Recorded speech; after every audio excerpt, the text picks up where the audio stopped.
Fees. How do you make sure that you're not spending a lot of money on fees when you are selling on Amazon? In this video, I'm going to be talking about FBA fees and how you can reduce the amount of fees that you are paying, and additionally, advertising and how you ensure that your ACOS isn't too high. Let's get started.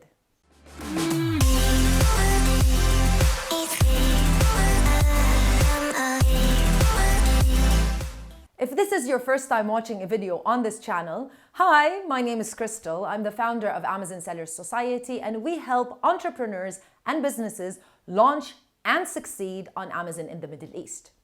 In each and every video, we have a small competition. If you want to win a 1-hour consultation call, a free consultation call with me, all you need to do is leave a like this video, leave a comment in the comments section below, and make sure you check out our Instagram account every Friday, Amazon Sellers Society, so you know if you won or not. Let's get started with advertising. Advertising on Amazon, or advertising for e-commerce in general, is something very essential when you are launching a product and for a particular period of time. Now, a lot of people, when they start looking into Amazon, the main question that pops up in their mind is, how long is it going to take me to start making money? Is it going to be 2 months, 6 months, 7 months, a year, 2 years? Well, that depends on a lot of factors, and it depends on your break-even ACOS. So ACOS, as a side note, if you don't know, ACOS is advertising cost of sale, meaning how much money you're spending in advertising and how much revenue or sales are you generating. And it is in a percentage type of format, meaning the lower your ACOS, a 10% or a 20%, for example, is much better than a very, very high ACOS, 200 or 300%. Because when you have a low ACOS, it simply means that you are spending very little in advertising, but you're generating a lot in sales and revenue, and vice versa. In the beginning, when you launch a product on Amazon, your ACOS is going to be incredibly high, and that's normal because you have a new product, you probably don't have any reviews, and you might be even a brand new brand on Amazon. So it does require a little bit of time for your product to get going and for you to start getting some interest from customers. And after some time, you'll see that ACOS go down. That's if you are optimizing your ads. But there is a break-even point whereby you know if you are making money or you aren't making money. Or rather, there is a break-even ACOS where anything under that simply means that you're making money. Anything over that number simply means that you're not making any money. And it's a very simple way for you to calculate. And I think it's a very valuable number to know so that you can keep monitoring it and you know what you're making and if you are generating revenue this month or not. Let's get started. In order to figure out what your break-even ACOS is, first of all, we need to look at your total expenses, the total expenses of each and every unit of each and every product that you are currently selling on Amazon. For total expenses, you need to know your total cost, and your total cost involves the cost of manufacturing the product, any additional labeling, any additional packaging, anything that goes into manufacturing the product, and any inspection if you've done any inspection for the product. Additionally, shipping, I tend to add it to the cost of goods, but it can be also a separate cost, but it's already there. So if you need to ship your products from overseas all the way to the FBA warehouse, you need to know what your shipping cost is.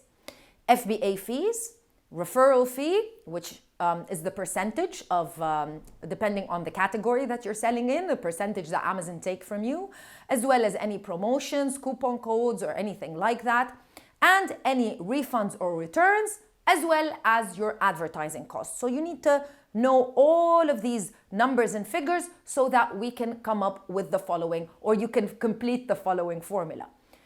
I'm going to take as an example this water bottle. I'm going to be selling this water bottle on Amazon, and let's assume that I'm selling it for 85 dirhams. And my total expenses, with all of the factors that I just talked about, my total expenses are 35 dirhams.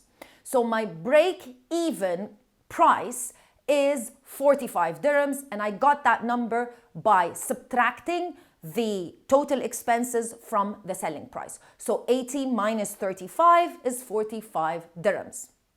That's it. I'm going to use this number in the following formula.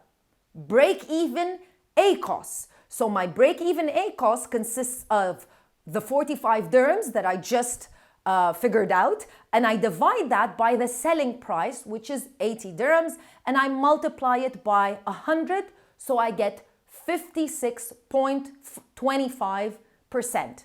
So when your ACOS hits 56.25%, it simply means this is where you start breaking even. Anything lower than that means you are starting to generate revenue. Anything higher than that simply means that your advertising costs are much higher than what your expenses are and what you're selling the product for. There are a lot of things that you can do. Maybe you can increase the selling price so that you can manipulate a little bit the ACOS. You can do a few things, but obviously, what you really need to do is to optimize your ads and make sure that you're not spending a lot of money on your ads and you are generating the type of return on investment that you want. Secret number 2, FBA fees. You might be paying higher FBA fees than you predicted in the beginning if you did follow the route of following the FBA calculator and figuring out how much money you should be spending in FBA fees.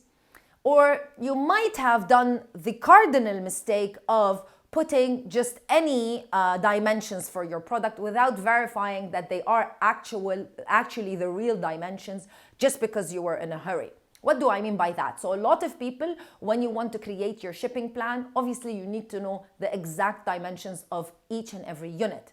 You're in a hurry, you don't really know the exact dimensions, so you end up putting any dimensions, thinking that when the product arrives to Amazon, they will verify the dimensions and they will correct them. Actually, that doesn't always happen. So you might end up paying in FBA fees or FBA fees higher than you should. And you might have a way to get compensated. It's a very simple way. All you need to do is through your Amazon Seller Central, you need to ask for a remeasurement. Once you open the remeasurement help box, all you need to do is to enter your ASIN number of the particular product which you think might be overcharged, or maybe you're being overcharged for that product when it comes to FBA fees. And as you can clearly see, if you do ask for a remeasurement and you end up having different dimensions, they will compensate you and reimburse you for all the previous FBA fees that you have paid. So I highly suggest, if you're not 100% sure of your dimensions and the dimensions that you actually entered when you created the shipping plan or even the listing, it's highly favorable to ask for a remeasurement just so you can make sure that you're not paying a lot in FBA fees, because these little fees end up eating a lot from your actual revenue, and you might end up not making as much money as you want to on Amazon. Make sure that you share this video and you subscribe to the channel. I'll see you in another video with more information. Bye.